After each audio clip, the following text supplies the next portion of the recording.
اچھا خالد صاحب، اس کے اوپر نا جو اسرائیلی میڈیا ہے اور اسرائیلی ایون ایکڈیمکس اور اس کی حکومتی جو ذرائع ہیں ان کے اندر یہ بڑی ڈبیٹ ہے. دیکھیں نا، ہم تو یہاں بیٹھ کے یہ بات کر رہے ہیں نا کہ یہ ڈبیٹ تو وہاں پہ بہت زیادہ ہے کہ یہ کیسے ہوا. ابھی کل پرسوں میں ایک دیکھ رہا تھا کہ اس میں ایک انہوں نے کہا کہ یہ جو تھا حماس والوں نے کیا، حماس نے کیا یہ تھا کہ ان کی جو بین الاقوامی سمندر میں یہ اسمگلنگ کرتے تھے وہاں پہ جہازوں کے اوپر، اور وہاں سے یہ چیزیں سمندر میں گرائی جاتی تھی.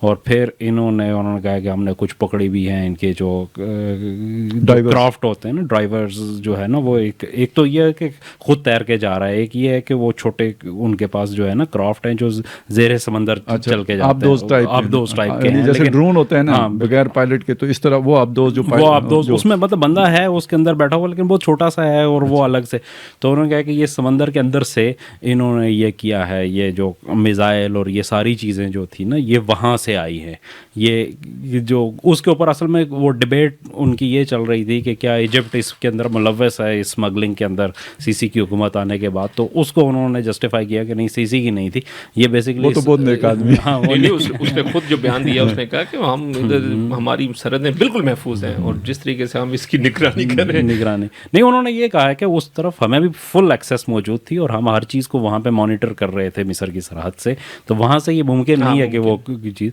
تو جو چیزیں آئی ہیں ساری کی ساری وہ لے کے آئی ہیں. اچھا اب دیکھیں نا، یہ ایک اور پھر دلچسپ اس میں ڈائنامکس بہت سارے ہیں.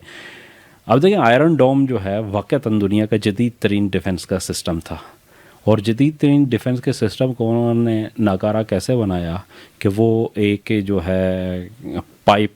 جو پانی والا پائپ ہے اس کو ویلڈ کر کے اوپر جوڑ دیتے تھے اور اس کے نیچے جو ہے نا اس کے اندر چینی، شوگر اور اس کے اندر سوڈیم بھر کے تو اس کو اگنائٹ کرتے تھے تو وہ اڑتا ہے اوپر، اس کی جتنی وہ آئرن ڈوم اس کو نشانہ بناتا ہے. انہوں نے سمپل کیلکولیشن کی کہ اس علاقے میں کتنی بیٹریز ہیں لگی ہوئے آئرن ڈوم کی، تو کتنی دیر جو ہے نا ایک جو بیٹری کتنے میزائل فائر کرے گی اور اس کو ری لوڈ ہونے میں کتنا ٹائم لگے گا جو ہے نا، اتنے انہوں نے راکٹ فائر کر دیے وہ چینی والے جو کسی کام کے نہیں ہیں، وہ سیدھے اوپر اڑے اور ان کا کوئی کام نہیں، انہوں نے واپس. لیکن آئرن ڈوم اس چیز کو شناخت نہیں کر سکتا کہ یہ اس کے اندر وار ہیڈ ہے. وہ آیا، اس نے فائر کر دیا. اب وہ جو درمیان میں 4 سے 5 منٹ کا جو ٹائم ہے اس کو ری لوڈ ہونے کا، اس کے اندر انہوں نے جو ہے نا جو اوریجنل ان کے وار ہیڈ لگے ہوئے تھے ان کو فائر کیا، اس کو انہوں نے ناکام بنایا. پھر جو مرکاوا ٹینک ہے ان کا، جس کو وہ کہتے تھے کہ ناقابل تسخیر ہے، اور واقعتاً ناقابل تسخیر تھا. مطلب اس کے اندر ایسا سسٹم لگا ہوا ہے کہ اس کے اوپر کسی بھی ہتھیار سے حملہ ہوتا ہے،